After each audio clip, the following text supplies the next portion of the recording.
وقال الله تعالى في كتابه الكريم أعوذ بالله من الشيطان الرجيم بسم الله الرحمن الرحيم وما كان للمؤمنين والمؤمنات إذا قضى الله ورسوله أمرا أن يكون لهم خيرة من أمرهم.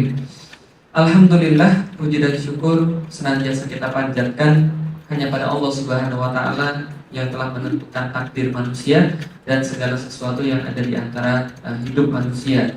Dialah Allah, tiada Tuhan selain Dia. Tidak henti-henti kita memujinya, tidak henti-henti kita benar beribadah kepada Allah, karena Allah lah yang memegang kunci surga, Allah lah yang menentukan hamba-hambanya yang layak, dan kepada Allah lah kita akan dikembalikan pada satu saat yang kita tidak ada keraguan di dalamnya. Salawat dan salam semoga tercurah dan terlimpahkan pula kepada baginda Nabi besar Muhammad sallallahu alaihi wasallam yang juga telah mengajarkan kepada kita bagaimana hidup di dunia dengan sempurna, hidup di dunia dengan baik, dan juga mengajarkan kepada kita bahwa dunia tidak lebih daripada sebuah ladang di mana kita bercocok tanam, dan di akhiratlah kita akan menuai seluruh apa yang kita telah tanam di dunia. Dan mudah-mudahan kita tidak menanam kecuali yang baik dan tidak menuai kecuali yang baik ketika di akhirat. Alhamdulillah Bapak Ibu sekalian, jadi pada hari ini kita lanjutkan pembahasan kita. Jadi pembahasan saya Bapak Ibu sekalian itu bersistematis sehingga mudah-mudahan Bapak Ibu sekalian selalu dapat hadir. Nah, pada hari ini kita kemarin kita sudah bahas tentang bagaimana orang ini menuju iman. Bagaimana bahwa Islam itu bukanlah sebuah keterpaksaan, juga bukan sebuah turunan, tapi sesuatu yang menjadi kita pilih. Kita tahu alasannya kenapa kita pilih Islam. Kemarin lagi kita sudah bahas bahwa Islam itu juga sebuah pilihan, bukan sebuah hal yang bersifat takdir. Nah, sekarang gantian kita bahas yang bersifat takdir. Karena ini, pembahasan ini memang dianggap remeh. Tapi sayangnya, gara-gara pembahasan yang salah tentang takdir, Bapak Ibu sekalian, banyak orang yang mereka keimanannya tidak sempurna secara mereka tidak sadar. Karena seringkali takdir ini dijadiin kambing hitam, Bapak Ibu sekalian.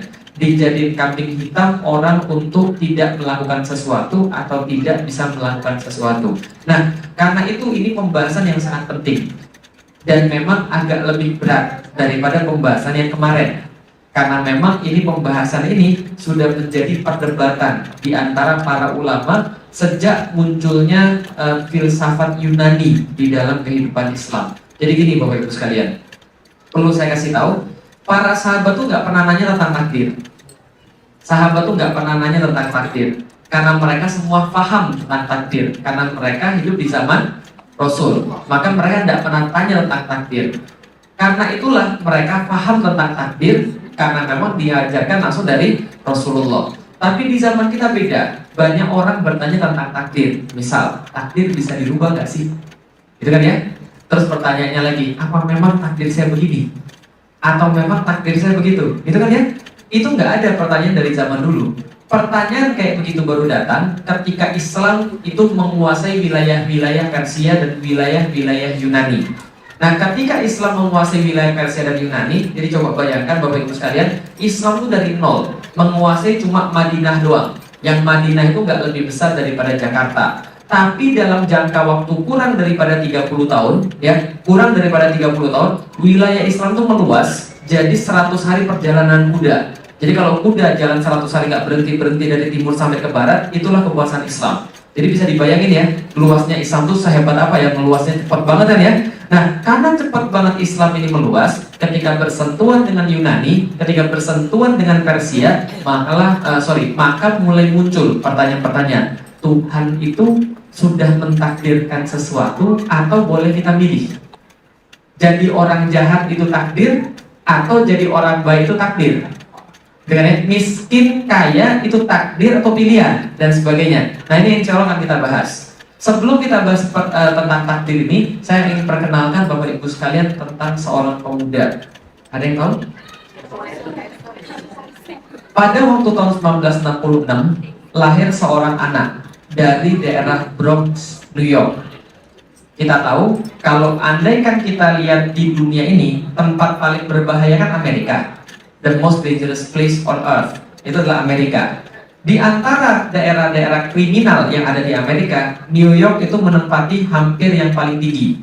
Dan di kota New York ada satu wilayah yang sangat berbahaya, namanya daerah Bronx di New York. Itu daerah yang paling berbahaya. Ini anak lahir di sana pada tahun 1966 dan dia otomatis dibesarkan di jalan karena keluarganya adalah bapak ibunya broken home. Karena itu dia adalah anak broken home, kerjanya berantem di jalan setiap hari. Maka dia tumbuh dengan kekerasan di jalan, Bapak Ibu sekalian. Apa yang dia lakukan setiap hari? Bertengkar dan berantem. Dan hebatnya, semua lawan yang dia berantemin itu semua kalah, Bapak Ibu sekalian. Karena dari kecil dia sudah terbiasa berantem, dia tumbuh menjadi orang yang memang bertangan besi. Dalam arti literally, benar-benar bertangan besi. Ketika suatu hari ada seorang pelatih tinju namanya Kasdi Amato. Lewatlah dia di daerah Bronx, kebetulan melihat anak ini berantem. Dan dia terkesima betapa cepatnya anak ini mengalahkan lawannya dengan tangan kosong. Berani mentalnya, wataknya kuat dan gak takut apapun. Hari kedua dia lewat di daerah yang sama, dia lihat anak ini berantem lagi dan menang lagi, Bapak Ibu sekalian. Dan hari ketiga dia lihat lagi anak yang sama berantem lagi dan menang lagi. Maka dia nggak bisa menahan rasa penasaran. Sebagai pelatih tinju, dia melihat ini ada sebuah talent, ada sebuah bakat yang bisa jadi kemudian bintang besar. Dia datangi anak ini, kemudian dia tawarkan, mau nggak kamu saya angkat menjadi orang jadi bintang? Bintang itu apa? Jadi punya banyak duit. Oke, dia ikut dilatih tinju dan kemudian masuklah ke dalam tinju profesional. Dan dia adalah orang pertama termuda yang mengawinkan gelar WBA dan WBC ketika umur 21 tahun. Yang sampai sekarang nggak ada yang menandingi. Dia kemudian jadi petinju luar biasa. 44 kali bertanding, 40 menang KO dan TKO. Dan gak jarang lawan-lawannya dihempaskan dalam waktu kurang dari 1 menit. Mike Tyson menjadi legenda dunia. Orang-orang kenal Mike Tyson, orang hebat luar biasa. Dan memang kemudian dalam setiap pertandingannya ditunggu-tunggu. Sekali kemudian dia bertanding, dia bisa dibayar Bapak Ibu sekalian sekitar 270 miliar sekali tanding Bapak Ibu sekalian. Dan dalam hidup dia mengumpulkan kurang lebih 400 juta US dollar. Ibu sekalian, berapa? 400 juta US dollar. Nolnya ada berapa Ibu sekalian? Berapa nolnya? 9 ya? 9 ya? Nolnya. Kalau di Indonesia kan berapa nih kira-kira ini? 3,6 triliun Ibu sekalian. 1 triliun nolnya ada berapa Ibu sekalian? Oke, inilah kekayaan Mike Tyson. Dia kemudian punya harta sangat luar biasa, 400 juta US dollar. Dan kemudian dia terkenal kemana-mana, main iklan, dibayar ini, dibayar itu. Dan dia kemudian menuju ke puncak. Mike Tyson. Pertanyaan saya sederhana, dengan uang sebanyak itu, sekarang Mike Tyson lagi ngapain? Lagi ngapain Mike Tyson? Masuk penjara, dia sudah keluar dari penjara itu sekalian. Sekarang ada di mana Mike Tyson? Sekarang Mike Tyson hidup di Las Vegas. Setelah sebelumnya dia sempat jadi satpam di daerah Planet Hollywood. Nah, setelah jadi kepala satpam dan kemudian dia tinggal di Las Vegas dan dia mengumumkan bangkrut pada tahun 2003 dan sekarang dia punya utang. Utang berapa? New York Times melaporkan hutangnya sebanyak 23 juta US dollar. Belum termasuk pajak yang dia hutang di US dan Inggris sebesar 17 juta US dollar. Yang gak akan dia habis kemudian dibayar hutangnya itu dengan pekerjaannya yang sekarang. Dia homeless, nggak punya rumah sama sekali, hidup terlantung-lantung, dan kemudian nggak punya duit sama sekali. Akhirnya, sekarang apa yang dilakukan oleh Mike Tyson, dia sekarang buka talk show. Jadi dulu ditakuti di ring, pukul orang kemudian sampai mati, dia kemudian mengkanvaskan lawannya kurang daripada 30 detik seringkali. Sekarang dia hidup dari kemudian komedi, sekalian, bikin orang ketawa. Hidup ya, dan kemudian itu hidup dengan pas-pasan. Film Hangover, dan kan ya, beberapa yang kemudian bisa kita lihat. Ya walaupun alhamdulillah Mike Tyson sering juga datang ke masjid zaman sekarang. Masjidnya ada di daerah Las Vegas, namanya Masjid As-Sabur. Nah kemudian ini yang bisa kita lihat. Tapi coba kita lihat dulu sekalian. Awalnya miskin, luar biasa. Kemudian melejit jadi orang kaya. Hampir-hampir paling hebat di dunia. Nggak ada yang ngalahin dia, nggak ada yang berani sama dia. Duitnya berapa tadi Bapak sekalian? 4 triliun Bapak sekalian, hampir. Nolnya ada berapa? 12 Bapak sekalian. Nolnya aja nggak hafal, gimana bisa dapat kan? Nah, 4 triliun Bapak sekalian. Nolnya sudah nggak jelas lagi. Duit yang nggak kita bayangkan. Tapi sekarang kemudian jatuh, jadi miskin dan utangnya berapa? Jutaan US dollar Bapak sekalian. Untuk kita lihat sekarang. Berarti coba kita lihat. Pertanyaannya sederhana. Itu takdir atau bukan? Takdir atau bukan? Oke, kalau gitu saya tanya lagi. Sebelum kita jawab, siapa ini? Elvis Presley, yang tuh tahun 77-an tahu ini. Elvis Presley menjelma menjadi seorang pemusik populer. Dia menjadi orang yang paling hebat dalam legenda musik, King of Music kata orang. Gitu kan ya? Sampai sekarang hartanya nggak habis-habis. Kenapa? Royaltinya masih terus jalan atas lagu-lagunya, dan duitnya banyak banget. Pertanyaan saya sederhana, dia nikmati nggak duit-duitnya itu? Sekarang ada di mana Elvis Presley? Yang kubur, tunggu yaumil kiamat, kan itu kan ya? Pertanyaan saya sederhana, matinya gimana? Hah? Narkoba, baru sekalian. Matinya narkoba. Pertanyaan saya sederhana, mati dia narkoba itu takdir atau bukan? Takdir atau pilihan? Tentang baru kemarin dibahas hidup adalah pilihan. Oke, sekarang saya tanya lagi sesuatu yang membingungkan Bapak Ibu sekalian. Ini agak membingungkan. Menurut Bapak Ibu sekalian, hidup ini takdir atau pilihan? Masuk surga, masuk neraka, takdir atau pilihan? Oke, kalau gitu saya tanya lagi. Allah Maha tahu atau tidak? Benar. Berarti yang terjadi hari ini Allah sudah tahu atau belum? Kemarin? Besok? Berarti Allah sudah tahu belum kalau kita nanti akan masuk surga atau masuk neraka? Berarti ketika Allah menciptakan surga dan neraka, kira-kira di situ sudah ada list namanya masing-masing atau belum? Karena Allah Maha tahu. Berarti di surga di neraka sekarang sudah ada list namanya kan ya? Felix di mana, Farhat di mana, ya benar ya? Sudah ada semua kan ya? Berarti kita sudah ditentukan masuk surga atau neraka. Ngapain kita ibadah tadi? Itu enggak? Ayo, katanya sudah ditentukan. Lalu ngapain tadi kita sholat isya? Jangan-jangan kita sholat isya nanti besok-besok matinya suul khotimah. Oke, kita kan nggak tahu. Tapi Allah tahu nggak? Berarti hidup ini pilihan atau terpaksa? Loh, katanya tadi di surga sudah ada list namanya belum? Tapi Allah sudah tahu. Bingung? Bagus, karena itulah kita bahas sekarang. Melengkapi pembahasan kita yang kemarin. Hidup ini pilihan atau hidup ini adalah takdir. Dan kalau memang ada pilihan, yang mana yang dikatakan sebagai takdir? Oke, Bapak Ibu sekalian, coba kita lihat. Ini kasus yang lain lagi, Bapak Ibu sekalian. Ini ceritanya ada yang namanya siapa nih? Coki Sitohang ya.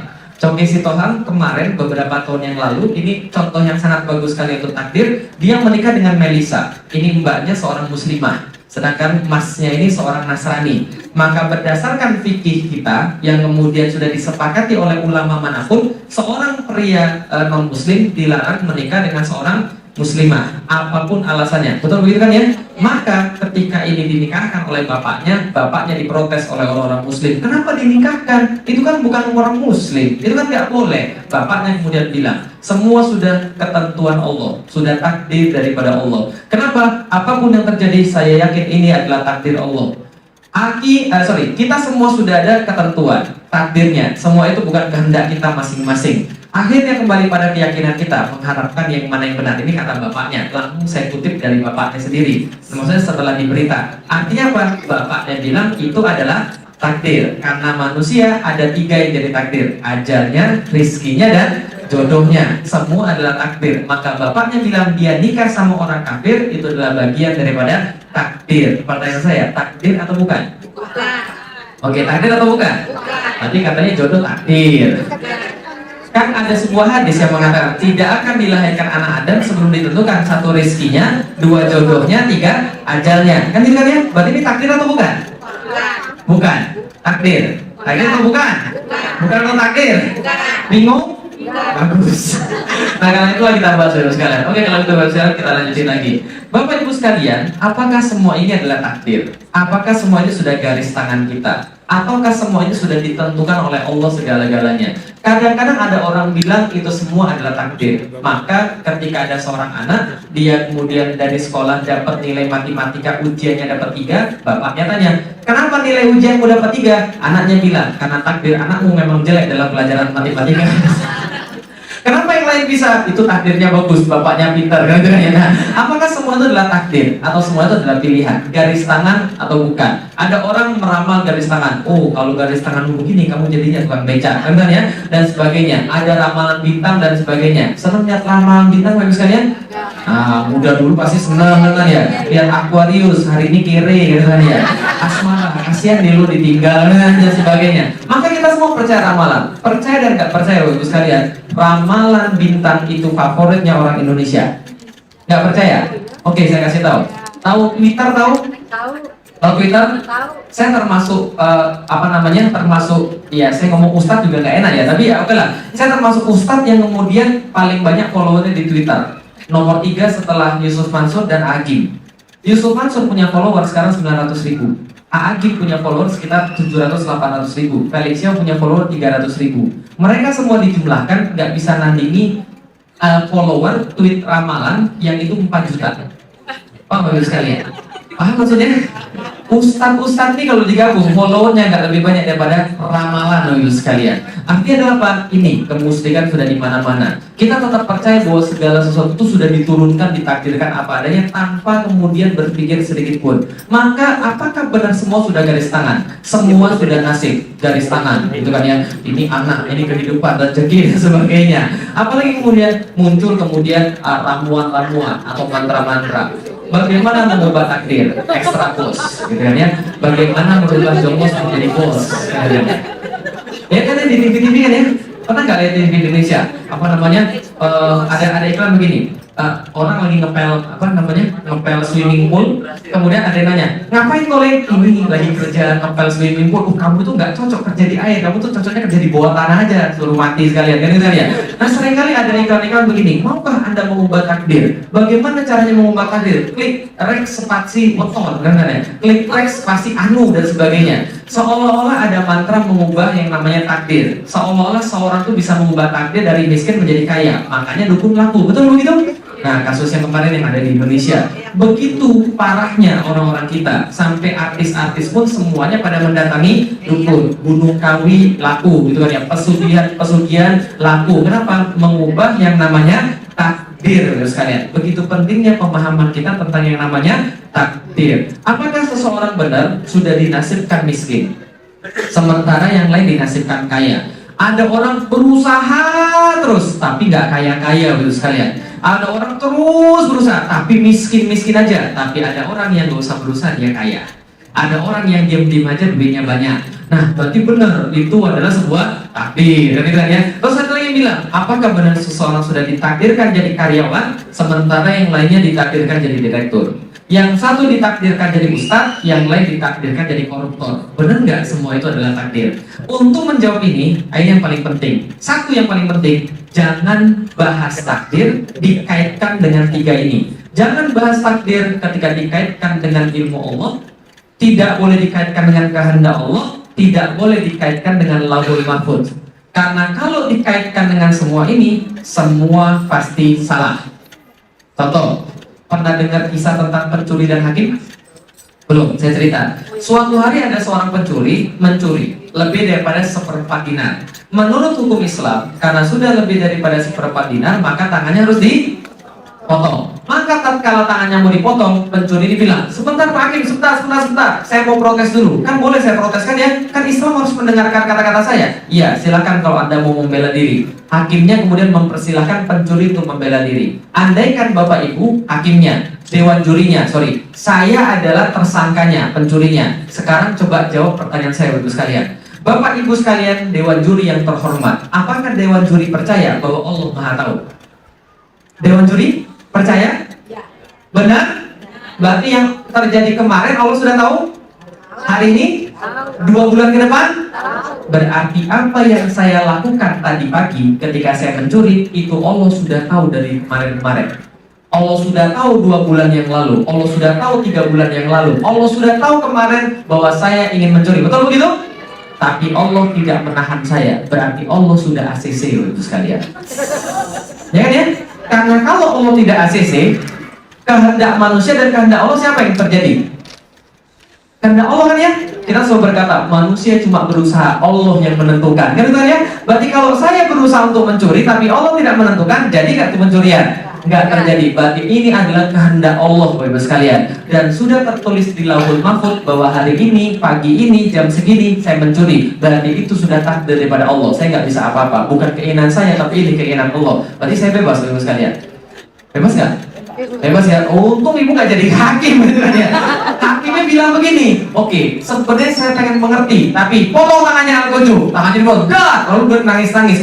Hakimnya bilang, sebenarnya saya nggak mau potong tangan kamu, tapi ini bukan kehendak saya ini adalah kehendak Allah, dan Allah sudah tahu tanganmu bakal dipotong, tapi Allah nggak kemudian menghalangi, berarti Allah sudah ACC, paham ya saya. Dan Anda lupa balik Lauhul Mahfuz, lembar berikutnya setelah Anda mencuri, tangan Anda dipotong, kan itu kan ya, paham kira saya. Yang benar hakim atau kemudian pencurinya? Dua-duanya sama-sama salah. Kenapa? Dua-duanya sama-sama mencampurkan takdir dengan ilmu Allah, kehendak Allah, dan Lauhul Mahfuz. Kenapa tidak boleh dicampurkan, Bapak sekalian? Nih jawabannya. Sebenarnya sudah ibu jawab dari tadi. Kita nggak boleh mencampurkan ilmu Allah, kehendak Allah, dan Lauhul Mahfuz karena kita tidak tahu semua itu. Betul? Allah Maha tahu, betul? Betul. Tapi kita Maha tahu nggak? Enggak. Allah Maha berkehendak. Kita tahu nggak kehendak Allah apa?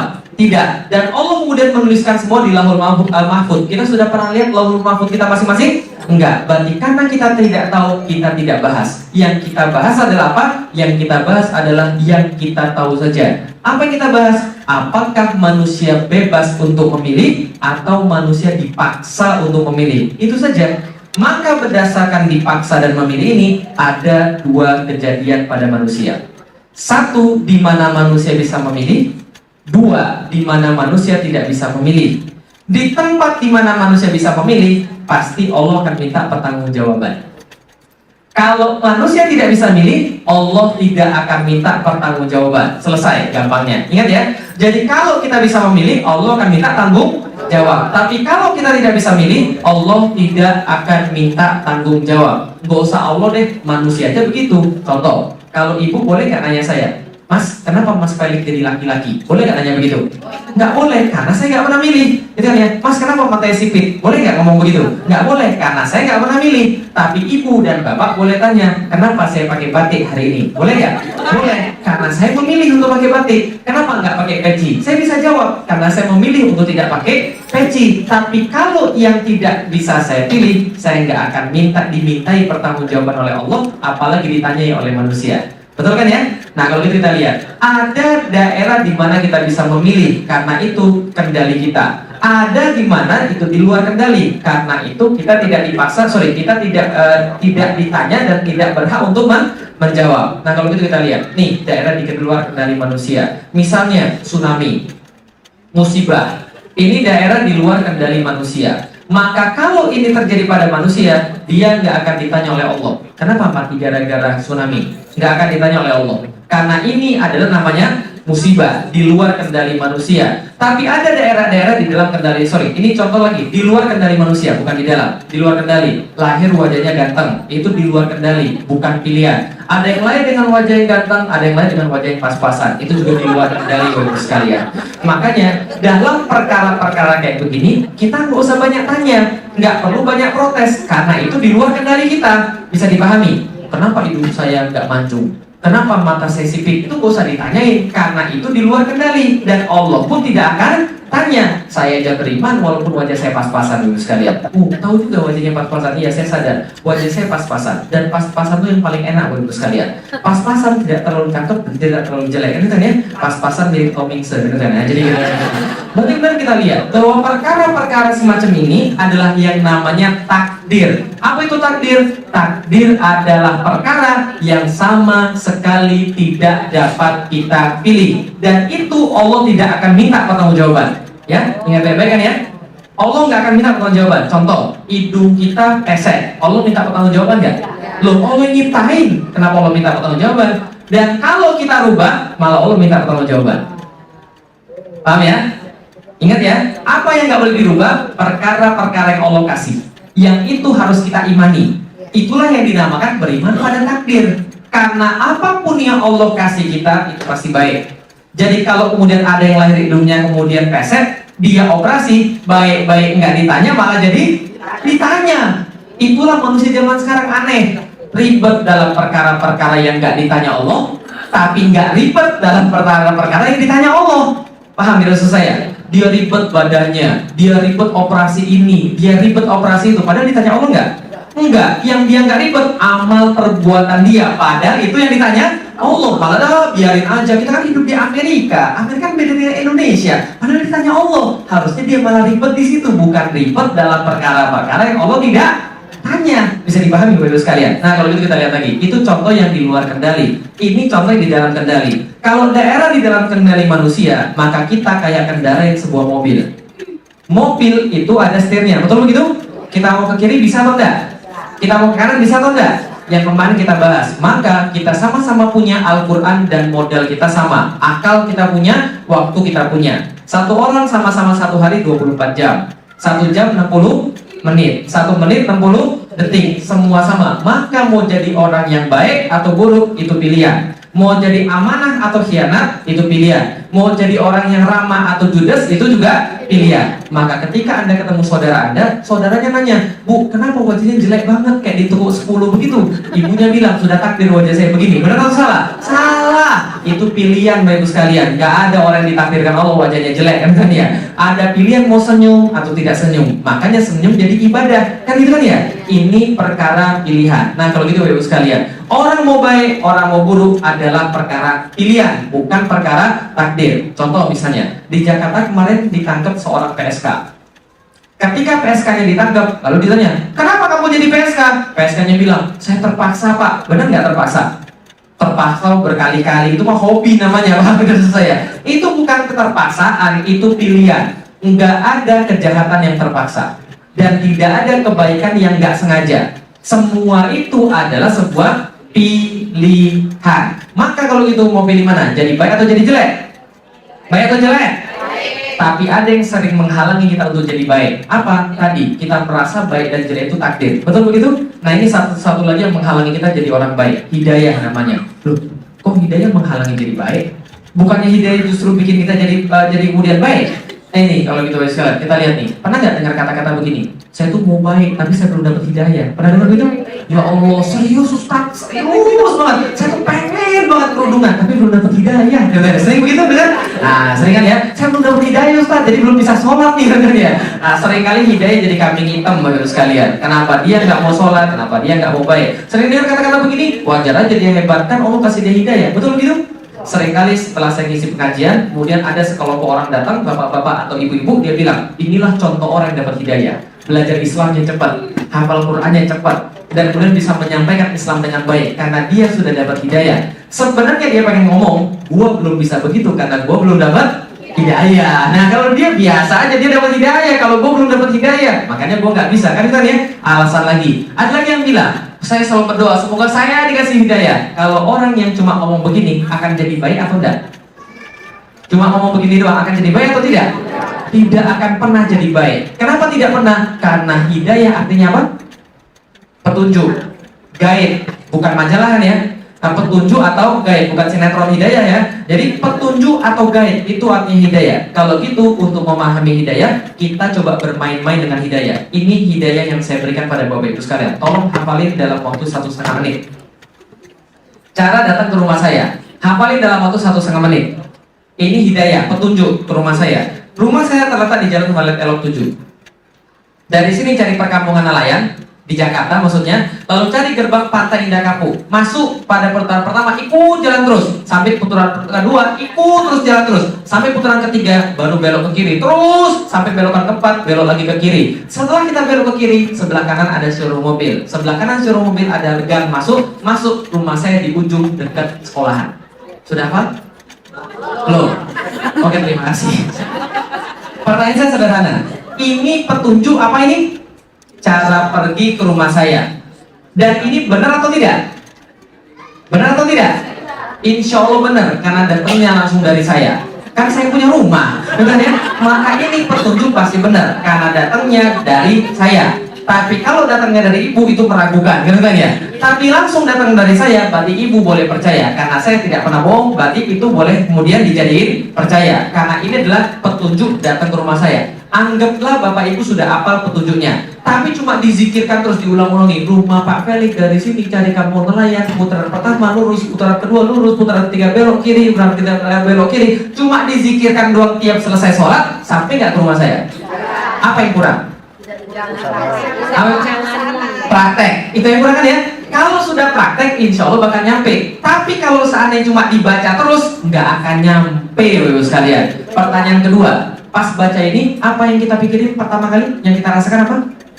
Jujur aja, pusing. Terus apa lagi kira-kira? Apa lagi? Puyeng, ragu-ragu. Terus apa lagi? Bingung. Apa lagi? Apa? Mau muntah. Nah, bingung mau muntah. Bodoh amat, gua kagak peduli. Betul gitu? Bingung, pusing, ribet, muter-muter, bodoh amat, gua kagak peduli, ragu-ragu kan gitu ya. Ini reaksi wajar kalau orang dapat hidayah, ya. Ingat baik-baik ya. Reaksi wajar ketika orang dapat hidayah, bingung, pusing, ribet, muter-muter, bodoh amat, ragu-ragu. Nggak ada orang yang langsung ngerti ketika dapat hidayah, kecuali Abu Bakar As-Siddiq. Gitu kan ya? Nah kalau gitu pertanyaan saya, ini cara datang ke rumah saya, petunjuk datang ke rumah saya. Pertanyaan saya, kalau kita mau mati, kita sudah mati, mau ke surga atau neraka? Surga atau neraka? Surga punya siapa? Berarti yang paling tahu alamatnya siapa? Allah sudah kasih kita belum petunjuk datang ke surga? Sudah kan ya, di mana?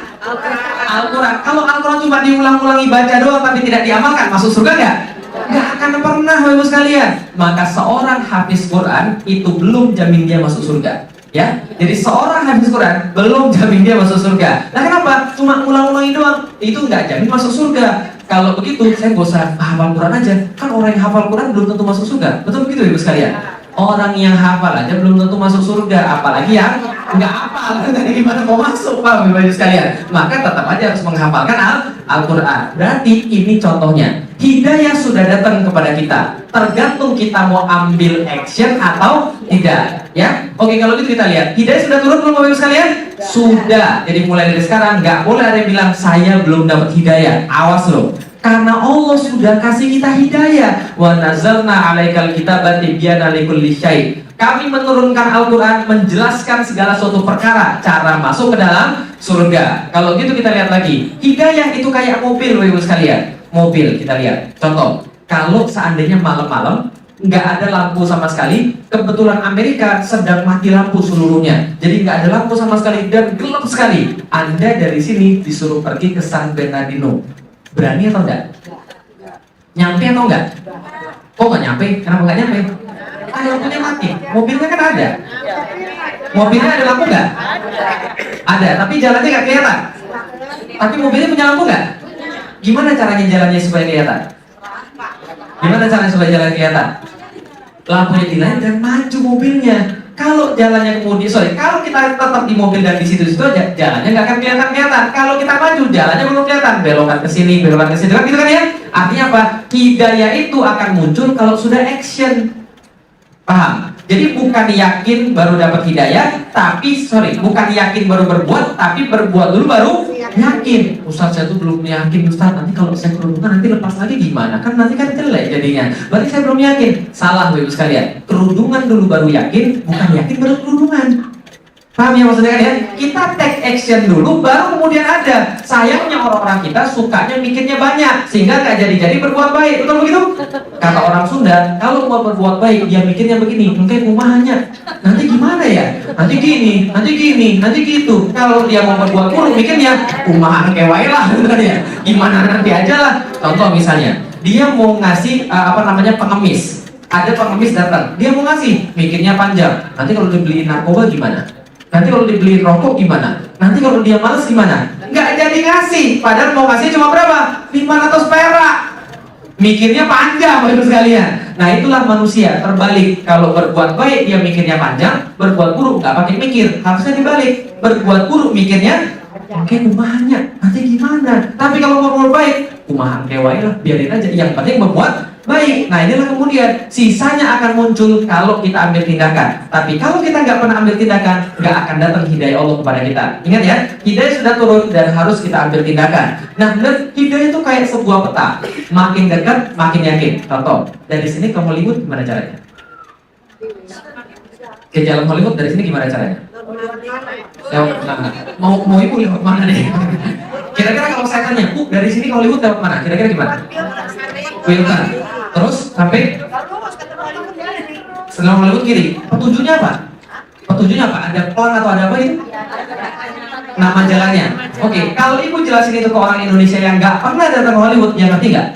Pusing dia. Tapi kalau dia nggak ambil tindakan, dia akan semakin pusing. Tapi kalau kemudian dia ikutin, oke, menurut ibu lurus saja jalan Milton, terus kemudian belok kanan Hollywood, oke, dia lihat, oh ini pelang Hollywood. Semakin yakin nggak ini jalan yang benar? Semakin yakin. Semakin dekat, semakin yakin. Bukan yakin duluan. Gitu kan ya? Berarti lakukan dulu baru yakin. Nah, akan datang kemudahan daripada Allah. Dan hidayah itu syaratnya adalah tanya dan berkumpul dengan orang-orang yang tepat. Kalau salah berkumpul, salah dapat hidayah. Misal, kalau mau pergi ke Papua, tanya sama orang siapa? Orang Papua. Kalau mau pergi ke Bogor, tanya sama siapa? Sama orang Sunda, sama orang Bogor. Kalau mau pergi ke Los Angeles, tanya sama siapa? Orang Los Angeles. Kalau kita mau pergi ke Papua, tanyanya sama orang Los Angeles, benar atau salah? Maka tanya dan berkumpul dengan orang-orang yang tepat. Kalau mau ke surga, tanyanya sama siapa?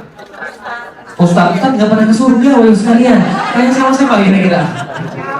Sama yang sudah pernah ke surga, Rasul. Makanya kalau kita nggak mau ikut Rasul, itu susah masuk surga. Makanya diandaikan oleh para ulama, dunia ini musibah, kayak sebuah lautan yang kalau kita nyebur kita pasti mati. Maka Rasul itu kayak sebuah sampan, kayak sebuah perahu yang siapa yang naik ke situ, maka dia pasti akan sampai pada tujuan. Nah, perahu itu adalah sunnah Rasulullah. Maka tanya dan berkumpul dengan orang yang tepat. Kalau Anda mau baik, berkumpulnya sama orang-orang jahat yang nggak akan baik-baik. Ada seorang yang berkata, Ustaz, saya tuh mau berubah Ustaz, saya tuh orangnya dulu dugem Ustaz, tapi susah banget mau berubah. Gimana? Ya ini susah banget Ustaz, kadang-kadang saya tertarik lagi. Saya bilang, kamu sudah pindah rumah atau belum? Waduh susah Ustaz, saya pindah rumah Ustaz, saya tuh gak punya duit. Saya bilang, kalau kamu mau serius berubah, pindah dari rumahmu.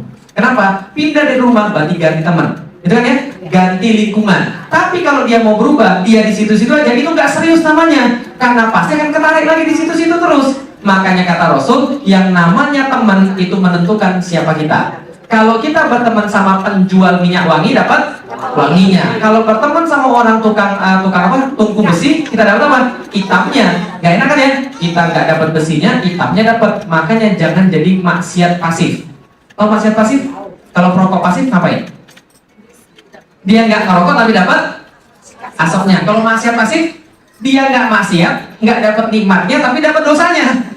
Contoh, nemenin orang pacaran misalnya. Orang pacaran kan kata Rasulullah kan kalau ada dua orang berkholwat kan maksiat tuh. Ya kan ya, kata Rasul kalau ada dua orang berkholwat bukan mahram, yang ketiganya setan. Gitu kan ya? Berarti kalau Anda nemenin orang yang lagi pacaran, Anda jadi setannya kan, bukan ya, kata orang ketiga. Makanya jangan temenin gitu kan ya. Jangan temenin orang maksiat. Kalau Anda temenin orang maksiat, Anda termasuk bagian daripada maksiat itu. Kita tergantung siapa teman-teman kita. Nah, kalau gitu bagus kita lihat. Gimana kalau ada Allah bilang, nih, Allah bilang barang siapa dikasih petunjuk oleh Allah, maka dia dapat petunjuk. Siapa yang disesatkan, dia tidak akan dapat petunjuk. Betul begitu? Berarti petunjuk itu Allah atau dari manusia? Dari Allah atau dari manusia? Dari Allah. Tapi kalau kita beriman itu pilihan atau paksaan? Pilihan atau paksaan? Oke, kita lagi. Allah kata di dalam surat Al-Fatir, fa innallah, sesungguhnya Allah yudillu may yasha, dia menunjuki siapa yang dia kehendaki. Apalagi kemudian wayahdi, dan bukan menunjukkan, yudillu may yasha, menyesatkan siapa yang dia kemudian kehendaki. Wayahdi, dan dia menunjuki may yasha, yang dia juga kehendaki. Berarti siapa yang menghendaki orang dapat petunjuk atau tidak? Allah. Kalau gitu kita lihat, saya meneliti dalam Al-Quran dan cuma menemukan 3 orang yang Allah tidak kehendaki dapat petunjuk. Siapa? 3 orang. Siapa mereka? Belum tahu. Kenalkan yang pertama. Yang dapat petunjuk Allah adalah orang-orang yang kafir. Wallahu la yahdil qaumal kafirin. Allah ulang 4 kali di dalam Al-Quran.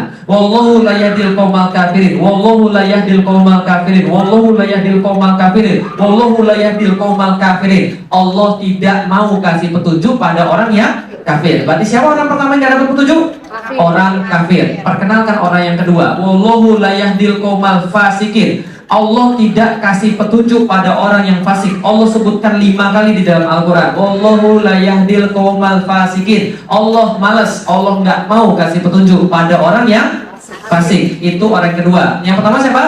Kafir. Yang kedua siapa? Fasik. Yang ketiga, yang paling banyak Bapak Ibu sekalian. Wallahu la yahdil qaumal dzalimin. Allah tidak mau kasih petunjuk pada orang yang zalim. Siapa yang ketiga?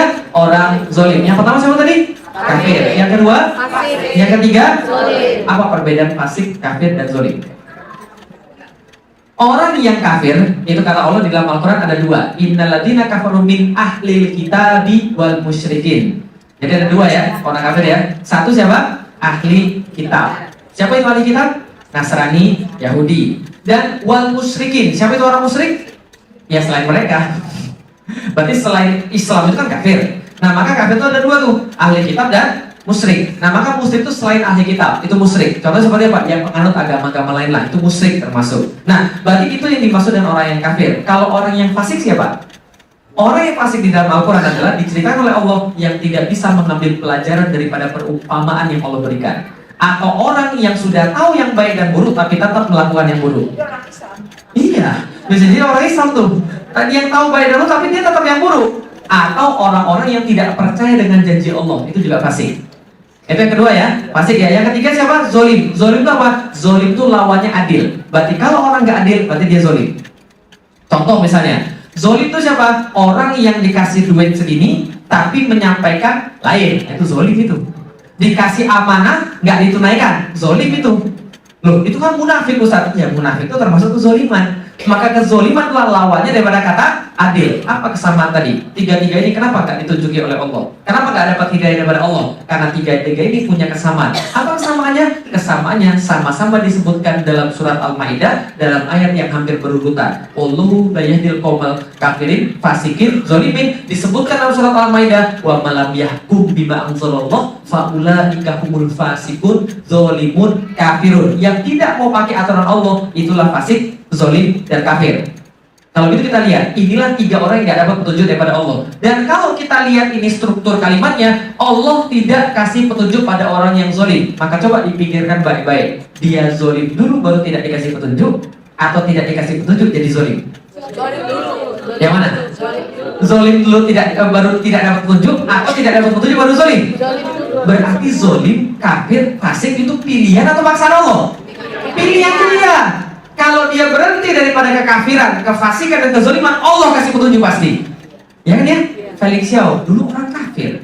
Itu kan ya? Tapi kenapa bisa jadi beriman? Nah, itu hidayah atau bukan? Nanti kita bahas. Tapi yang jelas, kenapa Allah kasih saya hidayah? Karena saya berhenti daripada kekafiran saya, kemudian berpikir tentang Islam, Allah kasih hidayah. Itu maksudnya. Maka Allah mau belajar. Itu harus berhenti dulu dari fasik, kafir, dan zolim tadi. Lah makanya kita bertanya-tanya, kenapa kita belajar tapi nggak masuk-masuk? Kenapa kita belajar Islam tapi kemudian jadinya gitu-gitu aja? Mungkin gara-gara ini nih. Kita belajar Islam tapi kita masih fasik. Kita belajar Islam tapi kita masih zolim. Ilmunya mentah. Paham kita susah ya? Karena kenapa? Karena Allah nggak turunkan hidayah. Loh, kan tadi Allah sudah turunkan hidayah. Nanti kita bahas. Hidayah itu ada 3, nanti kita bahas. Nah kalau gitu kita lihat lagi sekalian. Allah makanya mengatakan di dalam Al-Quran, Innallaha la yughayyiru ma biqaumin hatta yughayyiru ma bi anfusihim. Allah tidak akan merubah keadaan pada diri kita sebelum kita sendiri yang merubah keadaan kita. Berarti jadi baik atau jadi jahat itu pilihan atau takdir? Pilihan. Yang takdir yang mana dong Ustaz? Yang takdir yang mana? Yang nggak kita pilih. Felix lahir sipit, takdir. Rambutnya lurus, takdir. Ada yang kemudian rambutnya lurus, ada yang rambutnya keriting, itu takdir. Ada yang sipit, ada yang belok, itu juga takdir. Ada yang kemudian putih, ada yang hitam, itu juga takdir. Ada yang ganteng, ada yang enggak, itu juga takdir. Itu bagian daripada takdir yang kita nggak bisa pilih. Matahari terbit dari mana? Tenggelam di mana? Itu pilihan atau takdir? Pintar ya ibu sekalian. Segala sesuatu yang nggak kita pilih dan tidak dimintai pertanggungjawaban, itulah takdir. Tapi sesuatu yang kita pilih dan yang akan diminta pertanggungjawaban itu pilihan, bukan takdir yang akan dihisap oleh Allah. Jadi itu yang kita bahas, ya. Oke, kalau gitu kita lihat lagi. Nah, ini balik lagi. Hidayah ada 3. Nah, habis bahas ini kita akan tahu pilihan atau takdir kan ya. Jadi ini hidayah itu ada 3. Ini nafsu ibunya. Nah, jadi yang namanya hidayah itu ada 3 ibu sekalian. Satu namanya hidayatul fulki. Apa namanya? Hidayatul fulki. Hidayah itu petunjuk. Fulki itu penciptaan. Berarti hidayah yang turun bersama penciptaan manusia. Semuanya dapat. Mau dia adalah lahir dimanapun, dia lahir kapanpun, pasti dapat yang namanya akal. Apa ini kemudian dalilnya? Allah katakan di dalam surat Al-Balad, wa hadainahu najdain. Kami sudah tunjukkan kalian ada 2 jalan. Dalam ayat yang lain, fa'alhamaha fujuraha wa taqwaha. Kami kasih mereka jalan, mau jalan yang fajir atau jalan yang takwa. Kan itu kan ya? Berarti Allah kasih kita akal. Ini hidayah pertama. Allah kasih kita akal. Ini hidayah pertama. Maka orang yang disuruh beriman cuma yang punya akal. Kalau ada orang, mohon maaf, lahir cacat mental, dosa nggak dia? Dia nggak punya dosa. Dan itu bukan dosa bapak ibunya, itu ujian dari Allah buat bapak ibunya. Ya kan ya? Kalau ada anak lahir autis, mohon maaf, itu salah bapak ibunya atau bukan? Bukan, itu ujian Allah untuk memuliakan bapak ibunya. Bagaimana bapak ibunya menghadapi anak itu? Gitu kan ya? Berarti dia akan dapat hisab Allah atau tidak? Anak yang lahir tanpa ada kemudian mental yang bagus, dia nggak akan dapat hisab Allah. Maka Rasul katakan, orang itu kemudian tetap akan dihisab oleh Allah kecuali dalam 3 hal. 1, gila sampai dia kemudian sadar. 2, pingsan sampai dia sadar. 3, tidur sampai dia sadar. Makanya kalau sholat subuhnya telat, bangun langsung sholat. Jangan ditinggal, karena kita lagi tidur. Telat, udah jam 7, langsung sholat. Udah jam 8, langsung sholat, karena kita lagi tidur. Tapi jangan tiap hari. Itu hobi namanya, Pak. Udah selesai. Kalau Ustaz Malik itu kan tidak dihisab Allah. Iya, tapi ya tiap hari.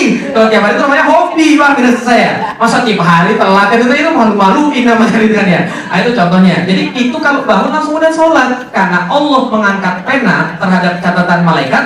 Orang gila sampai dia sadar, pingsan sampai dia sadar, dan orang tidur sampai dia bangun. Ada hadis yang lain yang lupa sampai dia kemudian ingat. Ya kan ya? Berarti yang hidayah pertama namanya apa? Akal. Hidayah pertama. Allah kasih akal itu hidayah. Membedakan yang baik dan yang buruk. Yang kedua namanya hidayatul irsyad wal bayan. Susah banget ngapalin yang satu. Oke, gak usah dihafalin. Allah kasih tahu di dalam Al-Quran surat As-Saff ayat 9, huwallazi arsala rasulahu bil huda wa dinil haq. Allah turunkan bersama rasulnya huda, petunjuk dan jalan yang benar, agama yang benar. Apa itu? Hidayah yang kedua, Al-Quran dan As-Sunnah. Oke, hidayah pertama tadi apa tadi? Akal. Yang kedua apa tadi? Al-Quran dan As-Sunnah. Dua-duanya sudah turun di depan mata kita. Yang ketiga yang belum turun. Nih, yang ketiga yang belum turun. Hidayah itu taufik namanya. Nah, ini yang belum ada nih. Makanya kita minta setiap hari. Kita minta apa dalam surat Al-Fatihah? Ihdinas siratal mustaqim. Ya Allah, tunjukin kami, bimbing kami, kasih kami kemudian tuntunan menuju jalan yang lurus. Sehari kita minta berapa kali? 5 enggak. Lebih. Berapa kali kita minta sehari? 17 kali kita minta loh sekalian. Minimal kita minta 17 kali. Kenapa? Karena itu belum datang tuh. Nah, jadi kenapa kemudian apa hubungannya 3 ini? 1 hidayah apa tadi? Akal. Yang kedua? Yang ketiga? Taufik. Nah, gimana hubungannya nih hubungannya? Kalau akal kita menjangkau Al-Quran, akal kita mikir Al-Quran, Allah akan turunkan hidayah itu taufik. Tapi selama akalnya tidak dipakai untuk kemudian Al-Quran atau As-Sunnah, Allah tidak akan turunkan hidayah itu taufik. Itu jadi intinya. Jadi nggak mungkin George Bush bangun pagi-pagi langsung beriman pada Allah kalau nggak ada yang dakwah pada dia. Nggak ada cerita begitu. Nggak ada tiba-tiba mendapat, saya akan beriman pada Islam. Nggak ada cerita begitu. Nggak ada cerita orang kemudian nggak mau sholat tiba-tiba bangun pagi ini saya mau sholat pokoknya. Nggak ada cerita begitu. Harus ada kemudian tadi akalnya memikirkan kepada ayat-ayat Allah dan As-Sunnah, baru Allah turunkan hidayah. Untuk itulah gunanya dakwah. Kalau nggak ada yang dakwah pada Feliciau nggak akan masuk Islam. Tapi yang hidayah dari Allah, iya hidayah dari Allah. Tapi Allah baru turunkan kalau dia minta. Betul, harus. Kadang-kadang orang Indonesia tidak mau pakai hukum sebab akibat, maunya langsung hidayah doang. Gitu kan ya? Ustaz, anak saya besok mau ujian, Ustaz. Tolong dong Ustaz, minta wiridan supaya anak saya bisa belajarnya. Itu kan ya? Nggak mau pakai hukum sebab akibat, minta doa Ustaznya doang. Ustaz, ini anak saya besok kemudian mau kerjaan Ustaz. Tolong dong wiridan doanya gimana supaya nanti anak saya diterima kerja. Betul begitu? Ada orang tanya saya, Ustaz tolong dong Ustaz doanya wiridannya apa supaya jerawat saya hilang. Saya bilang, pergi ke dokter tahu katanya. Enak aja gitu kan ya. Minta wiridan kemudian jerawatnya hilang. Ini ada hukum sebab akibatnya ini yang harus diperbuat. Nah, kalau mau dapat hidayah pada Allah, gunakan akal bagaimana memikirkan Al-Quran dan As-Sunnah. Maka insya Allah Allah turunkan hidayah pada kita. Maka Rasul berbicara kepada kita, sungguh menyenangkan orang yang mendapatkan karunia yang paling besar daripada Allah. Apa? Karunia terbesar daripada Allah pada seorang hamba, kata Rasul adalah faqih fiddin. Tahu maksudnya? Faqih fiddin, dia paham dalam urusan agama karena Allah sudah turunkan kemudian persetujuan. Jadi taufik, hidayah itu taufik ini asal katanya wafaq. Wafaq artinya setuju. Makanya kalau orang Arab bilang saya setuju, anna muwafiq. Dan ya, Anda muafik, saya setuju dengan Anda. Nah, berarti taufik ini persetujuan Allah. Jadi banyak gini deh, kita kemudian mau dapat hidayah, kita belajar tuh terus-menerus. Kita kemudian berusaha dapat hidayah. Allah kak, oke, saya setuju kamu dapat hidayah, baru kita dapat. Tapi kalau kita maksiat terus, Allah nggak setuju kita dapat hidayah. Walaupun kemudian ada hidayah di depan mata kita. Gitu kan ya? Nah, sama kayak orang tua saya misalnya, dia belum muslim, kenapa? Saya sudah jelasin akal pada dia. Saya sudah jelasin mengenai wahyu pada bapak saya, tapi belum turun hidayah itu taufik. Kenapa? Karena dia belum mau. Berarti itu bukan urusan saya lagi. Makanya betul kata Allah, innaka latahdi man ahbabta. Sesungguhnya kalian tidak dapat menurunkan hidayah pada orang yang kalian cintai. Walakin Allah, tapi Allah dia lebih mengetahui siapa yang berhak mendapatkan hidayah atau tidak, karena Allah tahu apakah dia menggunakan akalnya untuk mencapai hidayah. Jelas ya? Jadi jangan berharap anak kita tiba-tiba baik kalau sekarang dia nggak baik, kalau kita nggak jelasin pada dia, kalau kita nggak berbuat sesuatu pada dia, kalau kita nggak membuat suatu langkah untuk kemudian memperbaiki dia. Karena hidayah Allah tidak turun cuma-cuma. Jadi kan ya, hidayah Allah turun ketika akal kemudian mengindra wahyu. Nah, itulah yang kemudian namanya hidayah kemudian yang kita cari. Maka kita punya akal, Allah turunkan Al-Quran. Kalau kita kemudian mengindra akal, ada 3 jenis. 1, yang menerima Al-Quran jadi muslim. 2, yang menolak jadi kafir. 3, yang setengah-setengah jadi munafik. Jelas ya? Nah, itu tentang hidayah. Oke, ada pertanyaan? Silahkan. Ada? Silahkan kalau ada. Masih bingung? Masih bingung? Berarti jadi orang muslim atau kafir itu pilihan atau takdir? Oke, sebagai pamungkas. Oke, sebelumnya sebagai pamungkas supaya ibu lebih jelas lagi. Nih, ada sebuah hadis. Rasul katakan, tidak ada seorang pun dari kamu sekalian atau tidak ada satu jiwa pun yang hidup kecuali Allah tentukan kedudukannya di dalam surga atau dalam neraka. Tuh. Loh, tadi Ustaz bilang pilihan. Nah, ini hadisnya berarti sudah ditentukan dong masuk surga masuk neraka. Serta apakah dia seorang yang sengsara atau sebagai orang yang bahagia? Berarti sudah ditentukan kita bahagia atau sengsara. Kata Rasul sudah. Kemudian sahabat bertanya, loh, kalau gitu, kalau semua sudah ditentukan, kalau semua sudah tahu masuk surga atau neraka, ngapain kita beramal? Ngapain kita beribadah? Rasul jawab begini, barang siapa yang telah ditentukan sebagai orang yang berbahagia, maka dia mengarah sebagai perbuatan orang berbahagia. Siapa yang telah ditentukan sebagai orang yang sengsara, dia mengarah sebagai perbuatan orang yang sengsara. Ini yang paling penting, beramallah. Karena setiap orang akan dipermudah. Ini yang paling penting, ingat, beramallah. Karena setiap orang akan dipermudah. Adapun orang yang ditentukan sebagai orang yang berbahagia, dia dimudahkan melakukan amalan berbahagia. Apabila dia ditentukan sebagai orang yang sengsara, dia dimudahkan melakukan amal sengsara. Kemudian Allah membacakan surat Al-Lail ayat 5-10. Fa'amma man a'to wattaqo. Siapa yang memberikan sebagian hartanya, suka bersedekah. Ingat baik-baik ibu-ibu sekalian, ini penting bagi ibu-ibu sekalian, karena penghuni neraka banyak wanita, kata Rasul, kecuali yang bersedekah. Ya, jadi banyak-banyaklah sedekah. Nah, jadi fa'amma man a'ta wattaqo. Siapa yang memberikan hartanya dan kemudian dia bertakwa pada Allah, fasanu yassiruhu lil yusra. Allah permudah jalannya menuju kebaikan. Yang di bawah, wa amma man bakhila wastaghna. Siapa yang bakhil? Tahu bakhil? Pelit, gitu kan ya, medit, gitu kan ya. Siapa dia? Yang merasa bahwa hartanya bisa melindungi dia, yang merasa bahwa kemudian dia nggak perlu ngasih pada orang lain, yang merasa bahwa Allah itu nggak bisa ganti duit dia lebih banyak lagi. Nah, itulah kemudian orang-orang yang bakhil, yang nggak mau mengeluarkan untuk kebaikan. Ketika kemudian ada proposal masjid, dia tahan duitnya. Tapi ketika beli kemudian barang-barang, loyalnya minta ampun. Tas $30.000, tas $5.000, tapi masjid $2.000 itu bukan $2.000 itu susah. Ini orang-orang yang bakhil, wastaghna, dan merasa cukup dengan dirinya. Dia merasa kekayaan dia bisa melindungi dia daripada azab Allah. Maka kemudian dia ini wakadzdzaba bil husna, pasti dia mendustakan kebaikan-kebaikan yang Allah telah sediakan bagi dia. Apa yang terjadi bagi dia? Fayasanu yassiruhu lil usra, akan disediakan, dimudahkan jalan menuju keburukan. Berarti adalah apa? Takdir itu Allah sudah tentukan, tapi kita tidak tahu. Yang kita lakukan adalah beramallah kebaikan, maka takdir kita akan dipermudah. Selesai. Kalau gitu takdir bisa dirubah nggak?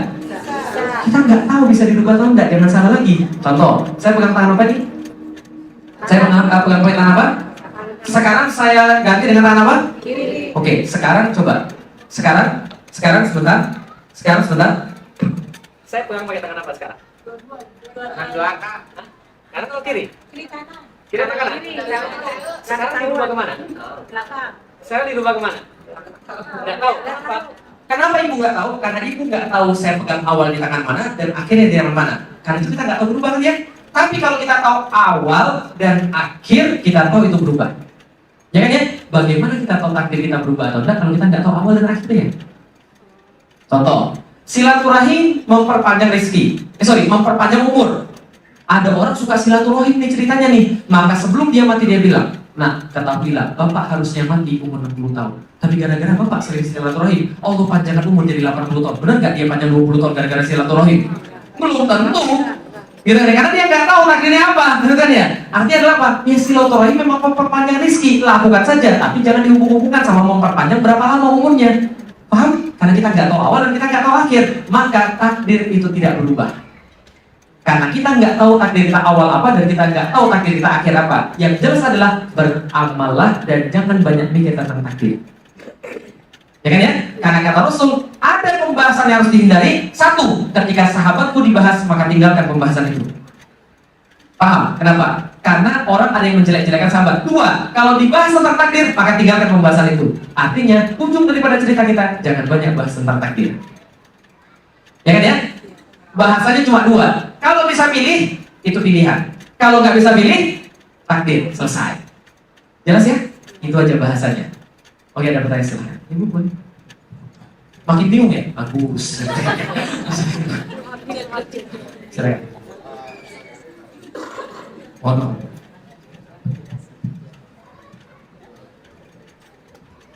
Ya, silakan. Assalamualaikum warahmatullahi wabarakatuh. Waalaikumsalam warahmatullahi wabarakatuh. Ustaz, bagaimana kalau Ya. menghadapi orang sekarang seperti Ustaz ini disebut hidayah atau kuat? Ustaz kan mau belajar kan? Ya. Iya kan? Nah sekarang ada orang tapi nggak mau belajar. Ya. Bagaimana kita mau membawa dia ke jalan yang benar gitu? Dia Sedangkan hidayah. dia udah berpikir positif jelek tentang Islam. Ya. Sedangkan dia ada di lingkungan kita gitu Betul. ya. Maksudnya ada di lingkungan kita, tapi kita mau bilang dia supaya jadi Islam udah alergi banget gitu sama Islamnya, Ya. udah paling jelek. Nah, jadi apakah kita bilang tunggu aja ntar hidayah datang, sedangkan dia nggak mau belajar? Iya. Terus gimana belajar ya? Nah, gimana dapat hidayah kalau dia nggak mau belajar? Oke.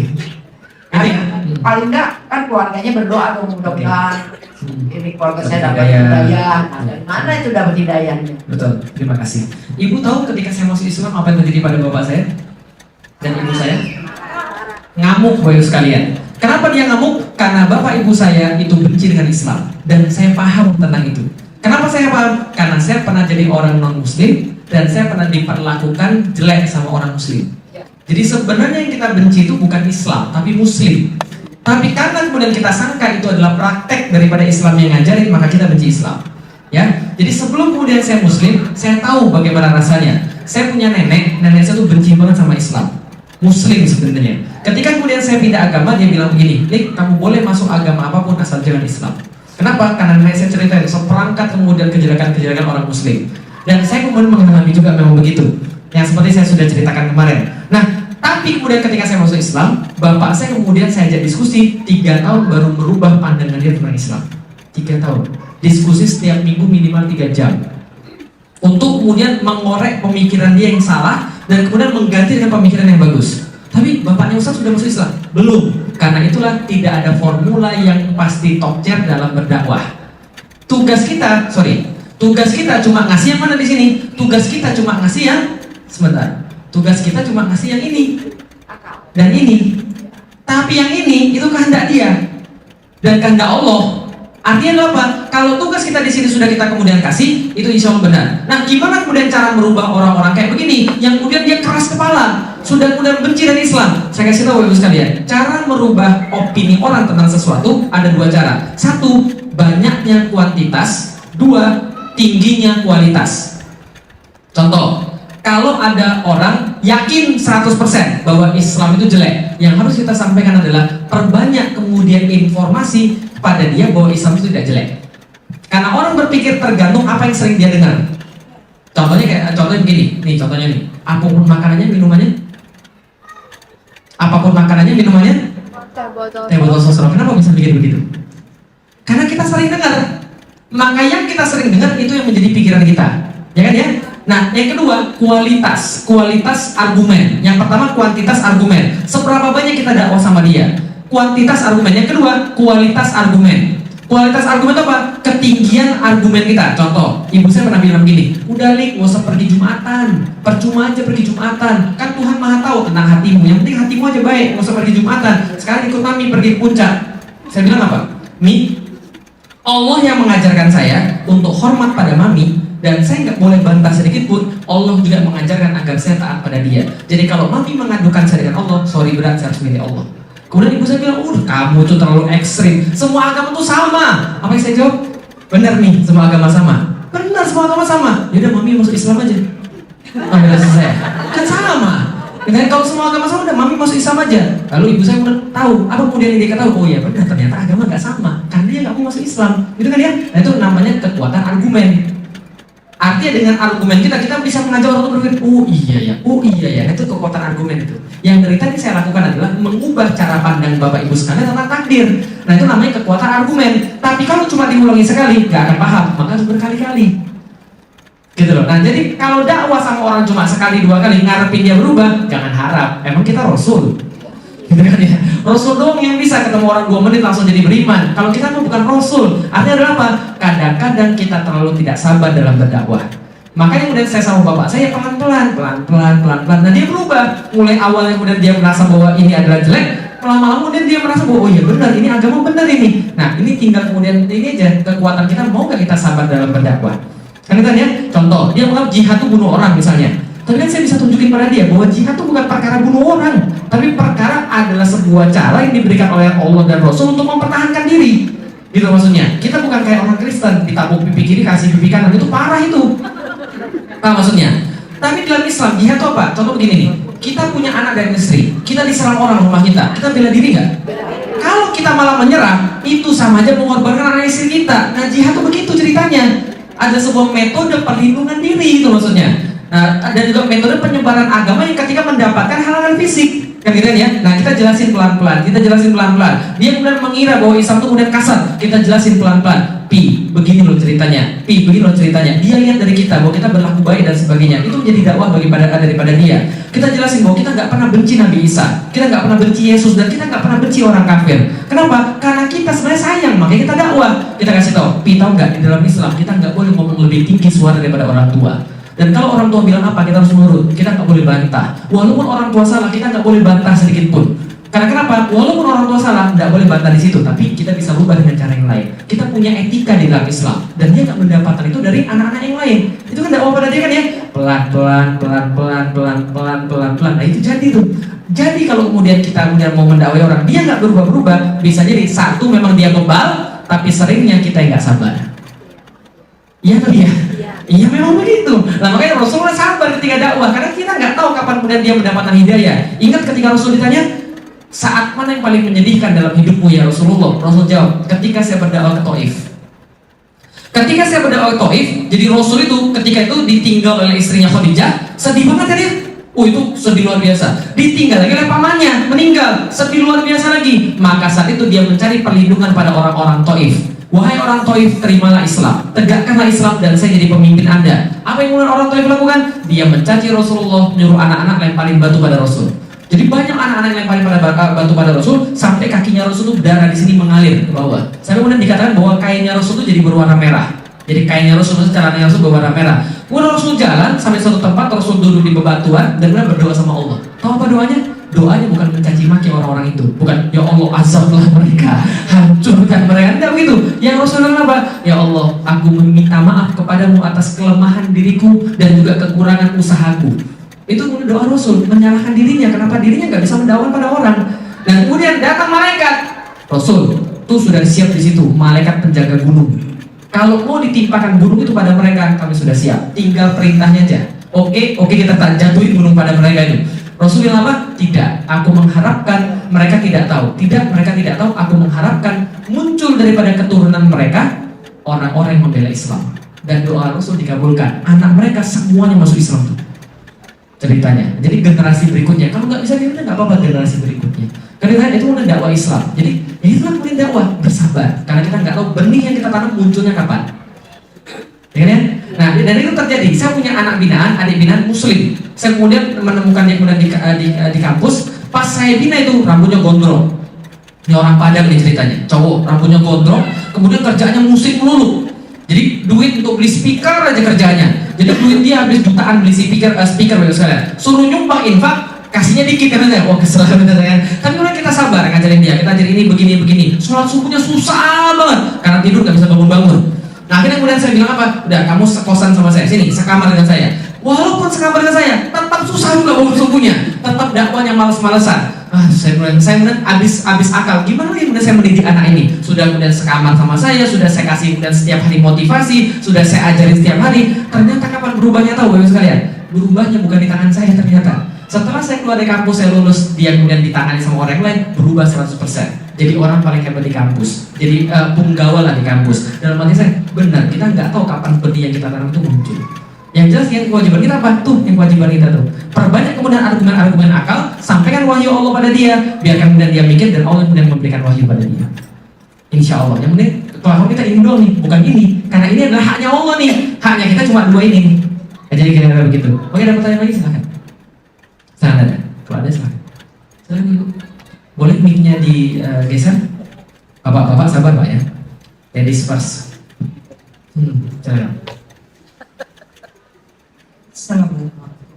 Waalaikumsalam warahmatullahi wabarakatuh. Sebelumnya Pak, Ya. tentang hidayah. Mhm. Kemarin Bapak bercerita mengenai teman Bapak Ya. yang Bapak surprise lah untuk jadi seorang. Ya. Saya juga melihat tayangan Bapak mengenai picture daripada rumah gereja. Ya. Saya mengingat surah Al-Jum'ah Ya. ayat 53. Mhm. Wa anibu ila rabbikum Mhm. wa aslimu lahu min qabli an ya'tikum azab summa la tasurun. Ya. Artinya?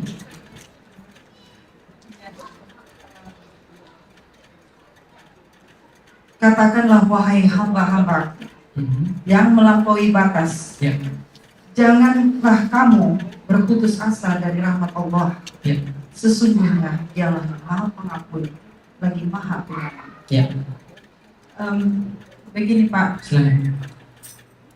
Bapak mengatakan kemarin tentang seseorang yang Mhm. kalau dengar adzan apa namanya? Jumlah ayat berapa Ibu?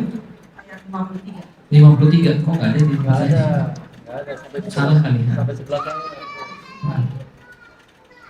Wa anibu ila rabbikum wa aslimu lahu min qabli an ya'tikum adzabun summa la tasurun. Ya. Mungkin bukan Jumlah ya. Azumar.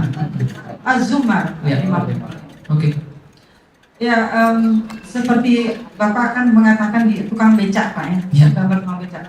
Apakah itu dia akan menjadi seorang kaya? Tapi tentu Bapak kan pernah mendengar seorang tukang becak tiba-tiba jadi miliuner Pak ya. Betul. Narkoba jadi ustaz. Nah, begitu kan tayangan seorang yang tadinya narkoba jadi ustaz segala macam. Ya. Nah itu berarti kan dapat hidayah Pak ya. Betul. Lalu Bapak mengatakan tidak mungkin yang kemarin itu Bapak cerita mengenai seorang yang Jadi dapat semua hidayah karena mendengar azan. Ya. Nah, bagaimana juga yang terjadinya kemarin September 11 yang sebanyaklah masuk Islam. Karena azan. Nah, itu berarti Bapak tidak eksis dong Pak. Kalau cerita Bapak mengatakan bahwa Bapak mendapatkan hidayah. Tapi yang lain itu berarti tidak eksis dong. Kalau Bapak katakan karena mendengar azan dia menjadi seorang muslim. Bisa deh Pak. Oke. Itu aja. Baik, terima kasih. Ini adalah ayatnya.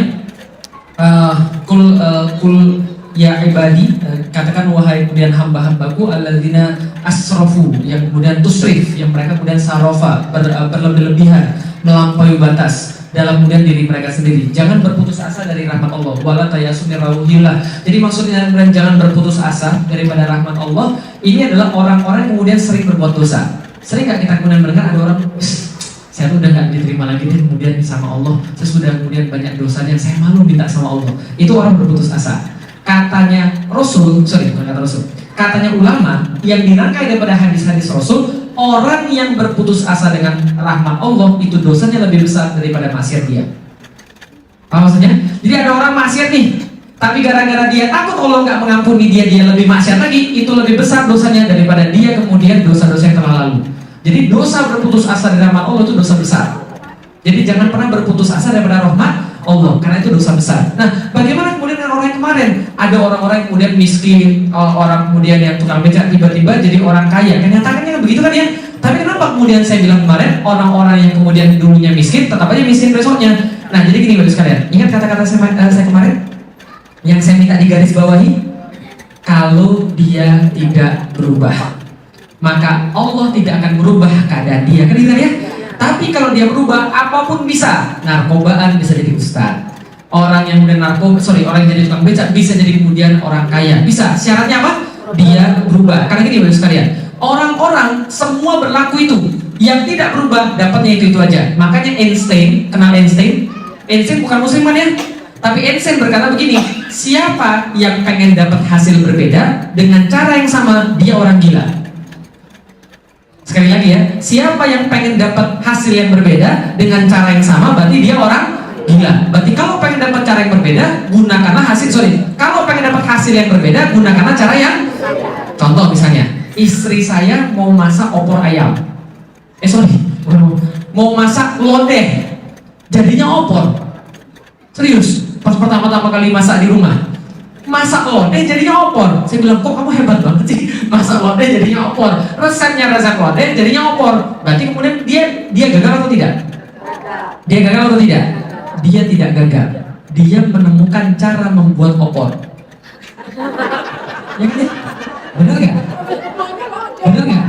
Kan maunya lodeh, tapi kan dia nggak gagal ya. Dia berhasil menemukan cara membuat opor. Kalau dia ulangi cara yang sama dan bahan yang sama, dia pasti dapat opor lagi. Kalau dia ulangi cara yang sama, dia akan dapat opor lagi. Gimana caranya supaya dia bisa dapat lodeh? Cari resep lain. Berarti resep itu salah. Gitu kan ya? Kalau masih kemudian nggak berhasil juga, cari orang yang sudah bisa buat lodeh. Lihat dia cara masaknya. Kan gitu kan ya? Tapi harus berubah. Tapi kalau nggak berubah, ya hasilnya itu aja. Makanya itu digarisbawahi. Kalau dia tidak berubah. Kita sudah dakwah dengan orang begini caranya, nggak berhasil, ya rubah caranya, supaya hasilnya juga berbeda. Itu adalah hukum universal, bukan hanya hukum di dalam Islam. Ada yang pertama. Yang kedua, bagaimana dengan orang yang kemudian mendengarkan azan yang masuk Islam? Banyak nggak orang mendengarkan azan masuk Islam? Banyak, sebanyak orang nikah masuk Islam. Ya kan ya?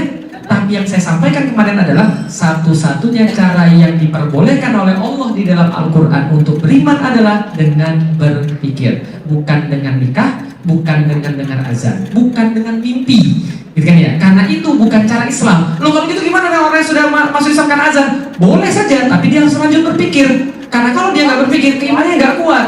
Benar, segitu aja. Lihat nggak banyak orang yang sudah masuk Islam karena nikah terus sudah selesai nikah keluar lagi? Iya banyak. Itu karena apa? Karena dia nggak berpikir. Lihat nggak banyak orang kemudian mimpi lalu masuk Islam, dia keluar lagi setelah kemudian masuk Islam. Banyak. Maka ketika saya ditanya, suatu hari ketika saya diwawancari, Ustaz masuk Islam gara-gara apa? Saya masuk Islam karena berpikir. Bukan Ustaz, maksud saya kejadian spiritual gitu, yang fenomenal gitu. Maksudnya gimana? Ada cahaya yang menurun terang atau mimpi dan sebagainya. Saya bilang saya nggak mau dengan begitu-begitu. Nah kenapa? Kalau kita masuk Islam gara-gara begitu, apa bedanya kita dengan orang-orang yang lain? Setelah saya masuk Islam, 3 minggu setelah saya masuk Islam, ibu saya ngasih saya CD. Nih, nonton di sini. Apa nih, Mi? Saya lihat judulnya apa? Kesaksian Pendeta Yosua Yasin. Saya masih ingat banget. Dan itu cerita ada seorang ustadz masuk ke dalam agama Kristen, Katolik. Dan kemudian setelah saya nonton, sebelum saya nonton saya bilang begini, Mi, taruhan. Ini dia masuk Kristen, pasti kalau nggak gara-gara duit, 2 gara-gara wanita, 3 gara-gara mimpi. Ternyata setelah saya nonton begitu, oh bener, saya benar bermimpi. Dulu saya ustadz, kata dia. Ketika saya ustadz, saya nyuruh orang bakar-bakarin gereja. Saya bilang, ketika jadi ustadz dia sudah salah, gitu kan dia. Suruh bakarin gereja orang itu kan salah. Terus dia bilang, tapi suatu malam saya bertemu dengan Tuhan Yesus bermimpi dan sebagainya. Saya katakan, alah, kalau ini cuma alasannya, saya bilang sama ibu saya, sorry nih, tapi kalau saya ketemu dia bukan saya sombong, tapi kan saya patahkan argumennya dalam 1 kali ngomong. Ini kan kotor argumen. Lalu apa yang mau saya bilang? Saya mau bilang sama dia, apakah kalau saya mimpi ketemu Michael Jordan, lantas Tuhan saya Michael Jordan? Paham ya saya? Berarti kan bukan itu kemudian menyebabkan kita beriman. Kita beriman karena kita berpikir, bukan karena mimpi. Kalau kita mimpi hari ini ketemu Yesus, besok ketemu dengan Buddha, ya kita keluar lagi. Kan ya? Kalau kita hari ini ketemu Muhammad mimpinya, besok ketemu yang lain, kita keluar lagi. Dan hati-hati, belum tentu ketika kita mimpi merasa ketemu Rasulullah Muhammad, itu benar Rasulullah Muhammad. Loh, Tapi kan setan tidak bisa menyerupai Rasulullah Muhammad. Itu berlaku pada pada zamannya sahabat. Kenapa? Zamannya sahabat, Bapak Ibu sekalian, mereka melihat Rasul dengan mata dan kepala mereka sendiri. Karena itu mereka tahu siapa Rasulullah dan siapa yang bukan. Kalau kita sudah pernah ketemu Rasulullah bukan? Buktinya kemarin ada orang bilang saya, Ustaz, semalam saya ketemu Rasulullah mimpi, serius. Tapi kalau saya bingungnya kenapa? Kenapa Rasulullah di mimpi saya nggak jenggotan ya? Ya, Paham nggak maksud saya? Makanya kata Rasul, mimpi itu ada 3. Kata Rasul ya, mimpi itu ada 3. 1 bagian kenabian, yang jelas bukan kita, karena kita bukan nabi. Kalau Rasul mimpi itu kenabian tuh. Yang 1 adalah bagian kenabian, 2 adalah kemudian bunga tidur, yang 3 gangguan setan. Maka kalau punya mimpi buruk jangan diceritakan, karena itu gangguan setan. Ya, jadi kalau mimpinya orang beriman mungkin benar, karena itu adalah kemudian bagian daripada ilham yang Allah berikan. Tapi kayaknya jangan dulu ke situ deh, karena bisa bahaya. Karena kita orang biasa. Artinya adalah apa? Jangan kita bertitik tolak pada mimpi atau pada azan atau yang tadi. Berarti kalau ada orang masuk Islam kan azan, bagus, kita terusin supaya dia berpikir, supaya dia Islam dan kemudian teguh dan kuat. Nah, jadi kira-kira begitu. Karena banyak orang punya keimanan dengan banyak cara. Ada yang keturunan, ada yang karena azan, ada yang karena menikah. It's okay, nggak ada masalah. Tapi kita tambahin materi yang kemarin supaya mereka jadi imannya jadi kuat karena Allah. Oke, clear? Clear. Gambar, silakan. Lain-lain, Bapak. Oh boleh, silakan Bapak. Oh ya, silakan. Sorry Pak ya, mau jadi bolak balik. Ya, malah yang aja. Berarti besok-besok lari berkilo-kilo. Silakan. Ada? Silakan kalau ada. Silakan, last one.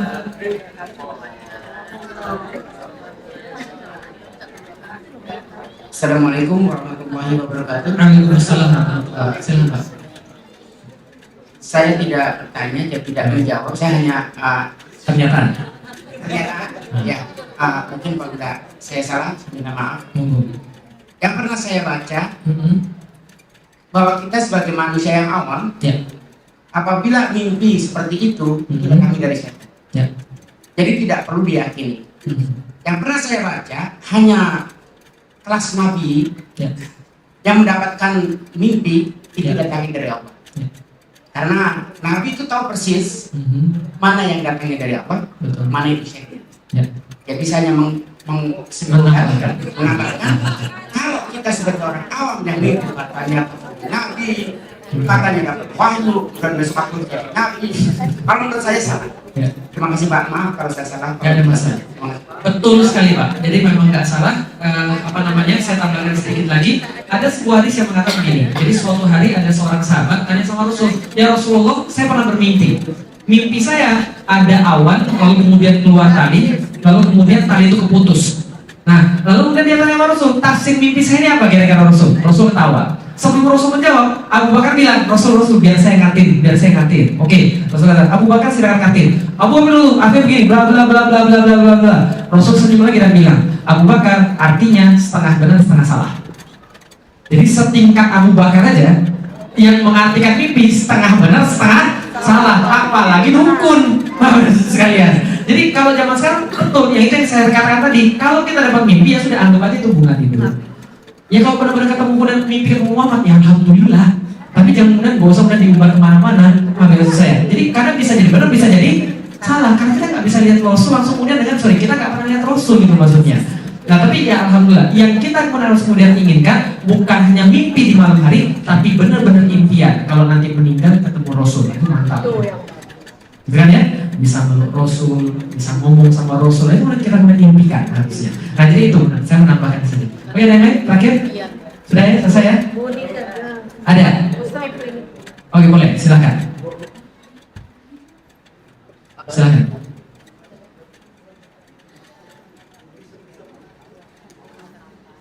Silakan. Assalamualaikum. Waalaikumsalam warahmatullahi.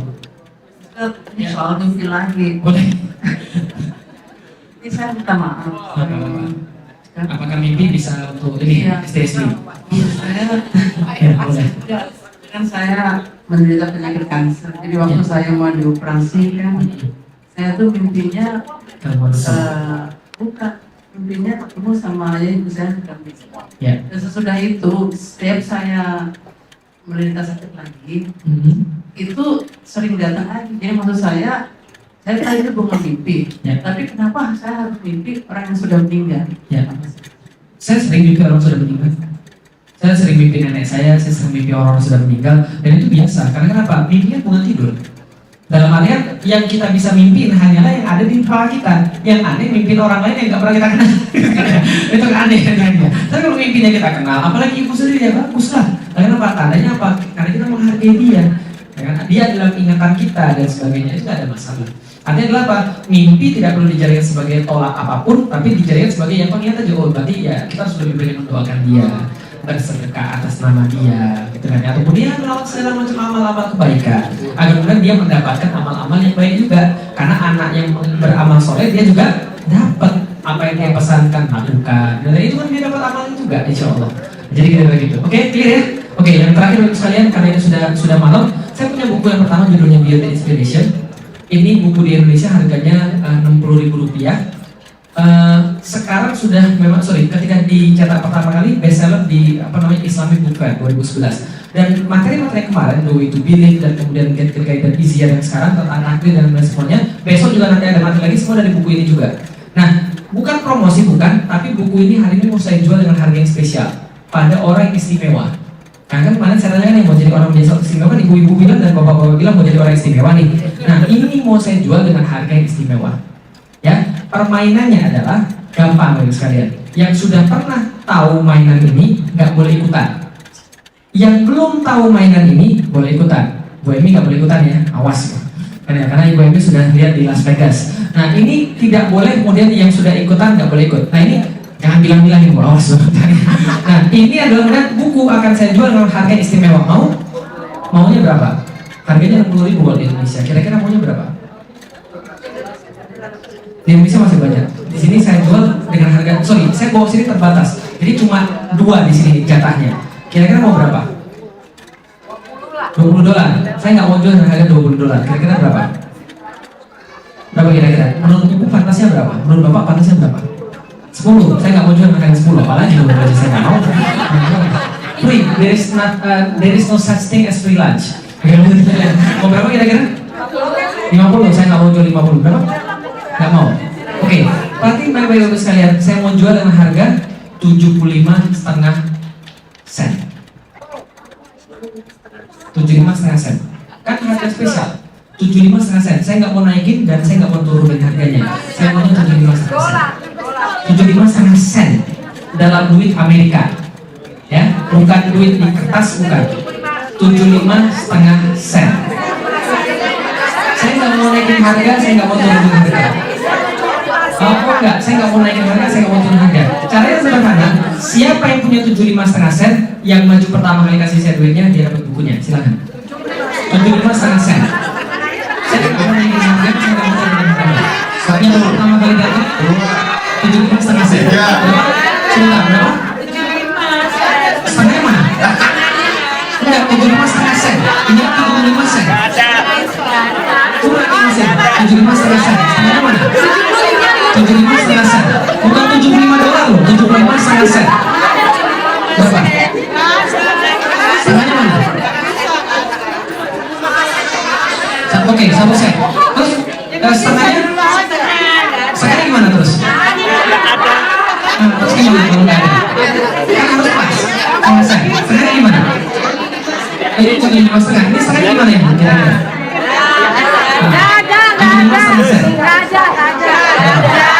Oke, 75,5 sen. Ini setengahnya gimana nih? Kita nggak punya.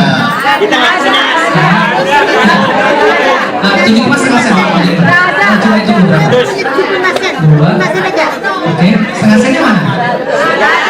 Itu bukan setengah, itu 1 sen, 1 sen itu. Nggak ada. Terus gimana kalau nggak ada? Oke, siapa yang punya 75,5 masih terbuka? Ini belum. 75,5 sen. Setengah sen itu gimana? Nggak boleh dibagi 2. Nggak boleh dibagi 2. Oke, kalau saya jual pasti ada yang bisa beli. Las Vegas ada yang bisa beli, San Francisco ada yang bisa beli. 75,5 sen. 75,5 sen. Kalau nggak ada, nggak mungkin saya jual. Las Vegas bisa beli dan kemudian San Francisco bisa beli. Dua nggak boleh, saya cuma jual 1. Enggak, tapi saya jual 1,2. 75,5 sen. Las Vegas bisa beli, San Francisco bisa beli. Nggak bisa bagi dua. Ada yang bisa silakan. Yang punya 75,5 sen masih ditunggu. Yang punya 75,5 sen masih ditunggu. Yang pertama kali 75,5 sen. Nggak mungkin saya jual kalau nggak ada yang bisa beli. 75,5 sen. Oke? Mau? Mau? Yang mau segera yang punya duit maju ke depan 75,5 sen. Buku ini milih Anda, silakan. Jarang saya jual 75,5 sen. Kalau nggak ada nggak pengen saya jual. Pasti ada caranya. 75,5 sen. 75,5 sen. 75,5 sen. Nggak boleh beli dua, boleh beli satu aja. 75,5 sen. Ayo coba ibu sekalian karena kita udah mau makan ini. Oh nggak boleh pakai permen, duit. 75,5 sen. Silakan maju, boleh silakan. Nggak boleh pakai rupiah. 75,5 sen. $1. Terus sisanya gimana? Ikhlasin, serius. Makasih ibu sekalian. Takbir. Tadinya naik dong. Takbir. Ibu sekalian. Padahal ibu sudah maju, tapi masih mikirin kembalian setengah sen. Ibu sekalian, saya pengen kasih tahu. Pelajaran dari sini adalah ingat apa yang saya katakan tadi barusan. Kalau orang mau berbuat baik pasti banyak mikir. Betul begitu? Apa yang kemudian ibu dan bapak bayangkan ketika saya kemudian bilang 75,5 sen? Gak mungkin ada. Dengan apa yang kita bayangkan? Oh, ustaznya main-main, bohong. Oke, itulah yang namanya setan. Dalam berbuat baik pasti ada setan yang datang pada kita dan bilang kita nggak bisa. Hanya ada ibu yang kemudian datang pada saya dan comment action dan kemudian disetrikain punya duitnya, dia dapat. Dan jangan mikirin kebaikan, lakukan saja. Paham ya maksud saya? Nyesel nggak ibu sekalian? Nyesel? Bagus. Nah sekarang saya kasih tahu lagi. Pak Lahat masih memegang buku saya yang kedua dan saya akan jual dengan harga 69,5 sen. Tapi ada aturannya. 69,5 sen. Tapi ada aturannya. Apa aturannya? Tidak boleh bangun dan datang saya dan kasih duitnya kalau belum saya bilang 3. Ya. Jadi saya bilang 1, 2, 3. Sebelum bilang 3, nggak boleh ada yang bangun dari tempat duduknya. Dan siapa yang duluan datang ke saya, dia dapat buku yang kedua. 69,5 sen. Siap? Siap? Oke. Saya jual ya. Siapa yang berdiri sebelum 3 didiskualifikasi. Oke? Siap ya? 1, 2, 2,5. 1, 2, 3 jadi. Pelajaran kedua Bapak sekalian, kesempatan tidak datang 2 kali. Terima kasih.